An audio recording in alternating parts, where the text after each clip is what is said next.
ઓમ નમઃ શિવાય.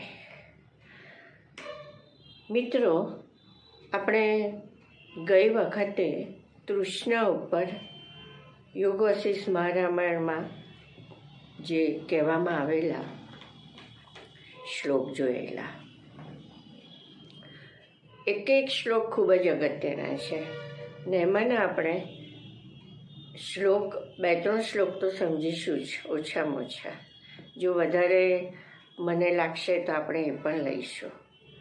તો પહેલો જે શ્લોક છે કે સંસારમાં વિવેક આદિને ઢાંકી દેવામાં અંધારી રાત્રિ જેવી અને અંત વિનાની તૃષ્ણાને લીધે જીવરૂપ આકાશમાં રાગ દ્વેષ આદિ ઘુવડ પક્ષીઓની પંક્તિઓ ઉડતી જોવામાં આવે છે.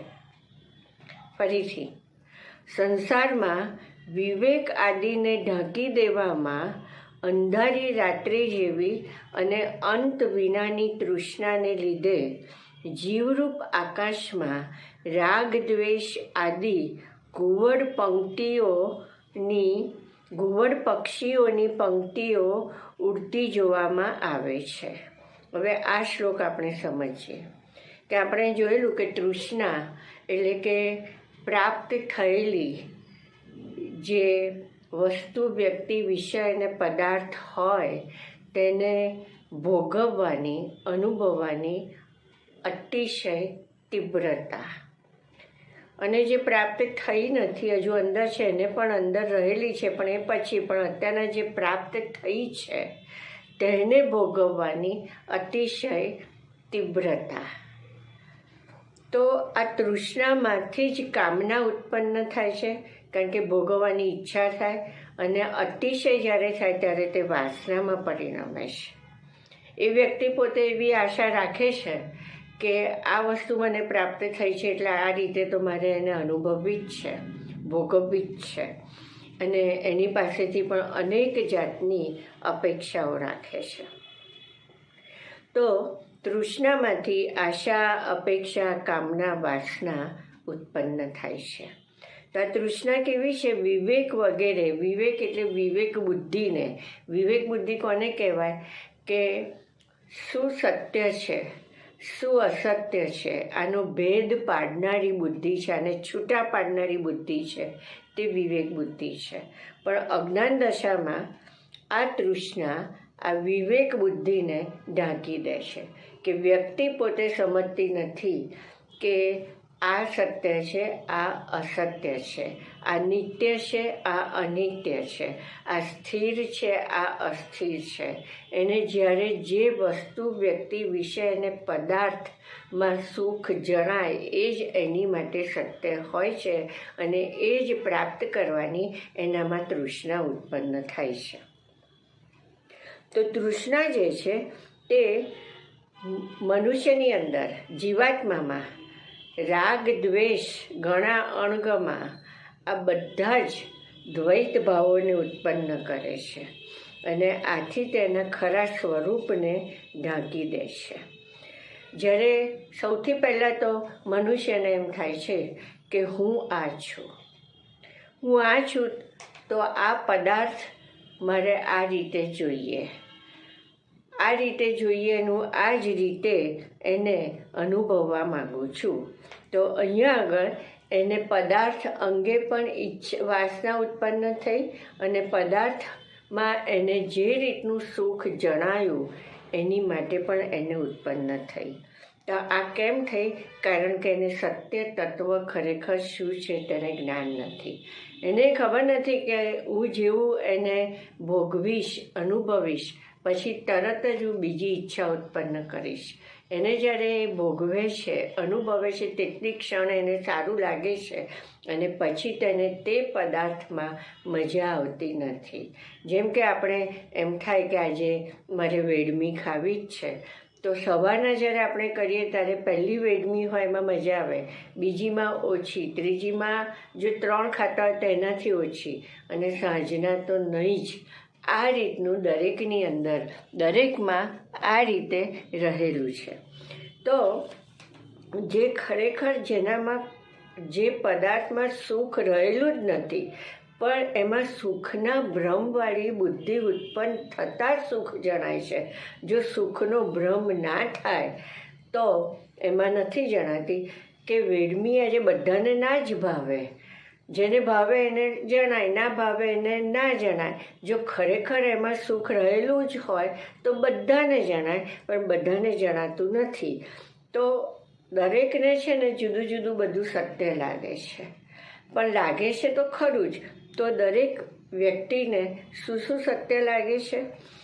તો શરીર સત્ય લાગે છે, શરીરની જે વૃત્તિઓ છે એ સત્ય લાગે છે, એના જે વિષયો છે શબ્દ, સ્પર્શ, રૂપ, રસ, ગંધ, અને એમાંથી ઉત્પન્ન થતી આ વૃત્તિઓ, કામનાઓ છે એ સત્ય લાગે છે.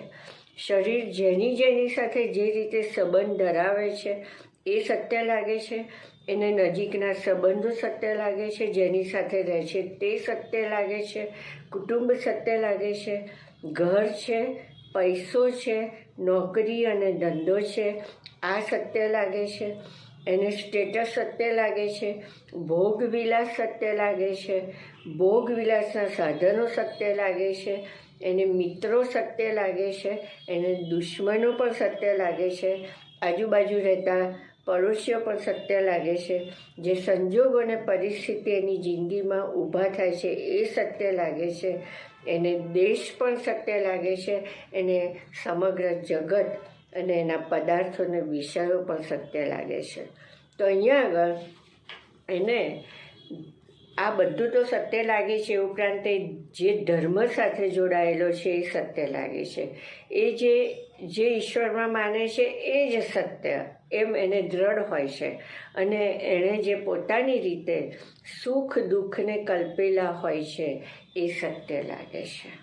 તો આ બધું એને જે સત્ય લાગે છે, ફરીથી હું કહું છું કે શરીરની વૃત્તિઓ, એના વિષયો, શરીર જેની સાથે સંબંધ ધરાવે છે તે વ્યક્તિઓ, નજીકના સંબંધ, કુટુંબ, ઘર, પૈસો, નોકરી, ધંધો, પ્રતિષ્ઠા, ભોગવિલાસ, ભોગવિલાસના સાધનો, મિત્રો, દુશ્મન, પડોશી, સંજોગો અને પરિસ્થિતિ, દેશ, જગત અને જગતના પદાર્થો, વિષયો, ધર્મ, ઈશ્વર, સુખ અને દુઃખ. તો આ બધું એને સત્ય લાગે છે. અને એને એવો ભ્રમ છે કે આ બધામાં સુખ રહેલું જ છે, અને એ જો મને મારી રીતે પ્રાપ્ત થાય તો હું સુખી, નહીં તો હું દુઃખી. હવે અહીંયા આગળ જે ઈશ્વરની વાત આવી, ઈશ્વર તો સત્ય છે જ, પણ અમારા જ સાચા એવું એને હોય છે. એટલે ઈશ્વર એટલે શું, ભગવાન એટલે શું, પરમાત્મા એટલે શું, પરબ્રહ્મ એટલે શું, આ એની માટે એની પાસે જ્ઞાન નથી. એટલે એ પોતાના જ જે ઈશ્વર છે એને જ સત્ય, બીજાના નહીં, આ રીતે એની અંદર હોય છે. તો જે પદાર્થ એને જે પ્રમાણમાં સત્ય લાગે છે તે જ રીતે એનામાં સુખના ભ્રમવાળી બુદ્ધિ ઉત્પન્ન થાય છે. અને એ પદાર્થને એ જ રીતે જોશે અને અનુભવવા જશે. એટલે એનામાં એ જ રીતે તૃષ્ણા ઉત્પન્ન થશે. જેટલો પદાર્થ એને વિશેષ સત્ય લાગશે એટલી એનામાં તૃષ્ણા વિશેષ ઉત્પન્ન થશે. એટલે એ તૃષ્ણા એની પાસે જે કર્મ કરાવશે એ રાગ કે દ્વેષ વાળી આસક્તિથી કર્મ કરાવશે, અને ફળ પણ એ જ રીતે તીવ્રતાથી પ્રાપ્ત થશે. અને એ જ રીતે એ ફળની અસર થશે. એટલે ક્યાં તો એ બહુ સુખી થશે, એટલે દુઃખી અથવા તો દુઃખી થશે. અને જ્યાં સુધી એને એનું ફળ પ્રાપ્ત ના થાય ત્યાં સુધી એ બીજું કર્મ કરે છે, પણ કરવા ખાતર કરે છે, બરાબર કરી શકતો નથી. તો આમ જે પદાર્થ એને સત્ય લાગ્યો છે એની જે તૃષ્ણા કરે છે અને એની પાસેથી અપેક્ષા રાખે છે, આને કારણે એને એના સતત વિચાર આવે છે, એનું મન અશાંત રહે છે. બુદ્ધિ અહીંયા આગળ સારાનો વિવેક કરતી નથી. એટલે અહીંયા એનામાં વિવેક બુદ્ધિ જે છે તે ઉત્પન્ન થતી નથી. એ વિવેક બુદ્ધિ એની ગુમાવે છે અને એનામાં જે ધીરજ હોય, નમ્રતા હોય, શાંતિ હોય, નિખાલસતા, સરળતા, ક્ષમા, સંયમ, સ્થિરતા, સમતા આ સદ્ગુણોને ઢાંકી દે છે. કારણ કે સારાનો જ્યારે બુદ્ધિ વિવેક ના કરે કે આ કરવા જેવું છે, આ કરવા જેવું નથી, આ જ્યારે એનામાં બુદ્ધિ જતી રહે અને મન એને ખેંચીને પેલા પદાર્થમાં લઈ જાય ત્યારે એનામાં ધીરજ રહેતી નથી. એને એમ થાય છે કે હું ક્યારે જલ્દીથી આ પદાર્થને પ્રાપ્ત કરું અને ભોગવું. એટલે ધીરજ ના રહે, એનામાં શાંતિ ના રહે, એનામાં નમ્રતા ના રહે, નિખાલસતા ના રહે. એ કોઈ પણ રીતે પદાર્થને કોઈ પણ કર્મ કરીને પ્રાપ્ત કરવાનો પ્રયત્ન કરે છે. એનામાં સરળતા નથી રહેતી, એનામાં ક્ષમા નથી રહેતી, એનામાં કોઈ જાતનો સંયમ રહેતો નથી. કારણ કે એ સમય નથી જોતો, એ સંબંધ વ્યક્તિ એ વખતે જોતો નથી, એનામાં સ્થિરતા નથી રહેતી, એનામાં સમતા નથી રહેતી. આમ એ સદ્ગુણોને ઢાંકી દે છે. આમ અંધારી રાત્રિ જેવી એક તૃષ્ણા છે.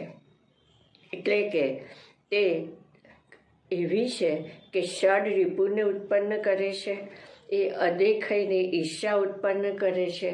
અને જ્યારે આટલું ઉત્પન્ન થાય છે ત્યારે એનામાં ચિંતા, ભય, નિરાશા આ બધું જ એનામાં ઉત્પન્ન થાય છે. આમ એ વિવેકને ઢાંકી દેવામાં સફળ નીવડે છે. એટલે કે અંધારી રાત્રિ જેવી છે કે અંધારામાં બધે અંધકાર સિવાય બીજું કંઈ જ દેખાતું નથી, ખબર નથી પડતી. આપણે આપણા ઘરમાં હોઈએ છીએ તો જો અંધારું એકદમ હોય તો આપણને એકદમ ખબર નથી પડતી કે વસ્તુ ક્યાં મૂકેલી છે, જડે નહીં, દેખાય નહીં. બસ એ જ રીતે આ તૃષ્ણા મનુષ્યના મન અને બુદ્ધિનો કબજો કરી લે છે અને તેને સારા વિવેકનું ભાન ભૂલાવી દે છે. શું કરવું, શું ના કરવું તેને ખબર નથી પડતી. અને જે ક્ષણે તેને જે વિચાર આવે, એમાંથી જે ઈચ્છા ઉત્પન્ન થાય, બસ પછી પરિણામ જે આવવું હોય તે આવે, એનો વિચાર કર્યા વિના એ પદાર્થને પ્રાપ્ત કરવાનો પ્રયત્ન કરે છે. આમ તૃષ્ણા જીવાત્માને સમય, સંજોગો, પરિસ્થિતિ, સંબંધ કશાનો વિચાર કરવા દેતી નથી અને અજ્ઞાન દશાને જ વધારે છે. અને આને કારણે જીવ દશા વધે છે અને પળે પળ રાગ દ્વેષ મનમાં તે ઉત્પન્ન કરે છે. આમ જ્યારે એને પદાર્થ જ સત્ય લાગે છે અને એમાં જ્યારે એને સુખનો ભ્રમ ઊભો થયો છે ત્યારે તેનામાં રાગ દ્વેષ અત્યંત વધી જાય છે અને એની ઉપર સુખ દુઃખ સુધી બધી જ અસર થાય છે. આમ જીવમાં રાગદ્વેષ આદિ ઘુવડ પક્ષીઓની પંક્તિઓ ઉડતી જોવા મળે છે. કારણ કે રાગ દ્વેષ એટલે કે એકલા રાગ દ્વેષ નહીં, એનામાં ઘણા અણગમા ઉત્પન્ન થાય છે, નિંદા સ્તુતિ ઉત્પન્ન થાય છે, લાભ હાનિ ઉત્પન્ન, આ બધું જ એનામાં ઉત્પન્ન થાય છે. આમ જે ભગવદ્ ગીતામાં કહ્યું છે કે કામરૂપી મહાઅગ્નિ જેન તૃપ્ત થતો કદી, ઢંકાયું જ્ઞાન તેનાથી જ્ઞાનીનો નિત્ય વૈરી તે. મહાભક્ષી મહાપાપી, એને શ્રીમદ ભગવદ્ ગીતામાં શ્રી કૃષ્ણ એને મહાભક્ષીને મહાપાપી કહ્યા છે કે પોતાની પ્રકૃતિના ગુણો વડે પરાભવ પામેલો હોય તે મૂળ જેવો બની જાય છે જીવ પોતે. આથી પરમાત્માને અનુભવી શકતો નથી. એ પાપયુક્ત બને છે, એ ચંચળ બની જાય છે, લોભી બની જાય છે, વિષયોની ઈચ્છાવાળો થઈને વ્યાકુળ બને છે, અભિમાની ફરતો બને છે. હું આ છું, આ મારું છે, આ મારે જોઈએ, આ ના જોઈએ, આ જ રીતે જોઈએ, આમ ના મળે તો આ રીતે હું પ્રાપ્ત કરીને જ રહીશ. આ રીતનું એનામાં અનેક જાતની વૃત્તિઓનું ઉત્પન્ન કરે છે. અને જેમ જાળમાં પક્ષી ફસાય છે એમ તે આ તૃષ્ણારૂપી જાળમાં ફસાતો જાય છે અને અનેક જન્મો સુધી અહીંથી ત્યાં તે ભટક્યા કરે છે.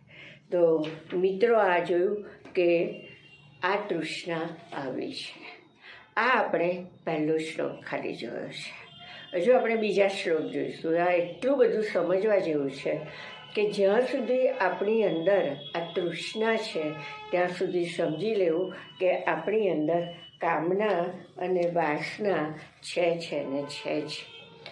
કારણ કે કેમ છે? કારણ કે આ જ તૃષ્ણા આપણી અંદર કામના ઉત્પન્ન કરે છે ને એ જ કામના વાસનામાં પરિણમે છે અને એ જ વાસના આપણું પ્રારબ્ધ બને છે. જે આપણે વારે ઘડીએ બોલીએ છીએ કે આ નસીબ જ મારું એવું છે ને, તો આ પ્રારબ્ધ આપણે જ ઊભું કરીએ છીએ. તો આ પ્રારબ્ધ આમ તૃષ્ણામાંથી ઊભું થાય છે. તો મિત્રો, હું અહીં સુધી રાખું છું અને બીજા આગળ શ્લોક આપણે આવતી વખતે જોઈશું. ઓમ નમઃ શિવાય.